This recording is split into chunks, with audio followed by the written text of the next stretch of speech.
কবিতা গাজর। কবি শঙ্খ ঘোষ। প্রজা। ঠিকই বলেছেন, দেখিনি কিছুই। যদি দেখতাম পুড়ে যেত চোখ। নিজেদের চোখ বাঁচাতে বাঁচাতে বলে গেছি শুধু যা হচ্ছে হোক। বাঁচিয়ে বাঁচিয়ে এত দূর এসে দু চোখে এখন জটিল জড়া।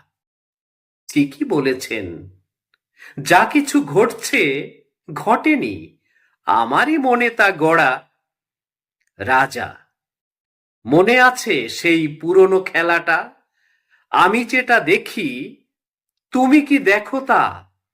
তা যদি না হবে তাহলে কিভাবে এ রাজ্য জুড়ে ঘটবে একতা? আমি যা দেখি না তুমিও দেখবে না, আমি যা দেখি না তুমিও দেখবে না। এছাড়া তো আর করিও না জোর, এরই জন্যে তো এতটা সাধনা। এ হাতে চাবুক, ও হাতে গাজর। এ হাতে চাবুক, ও হাতে গাজর।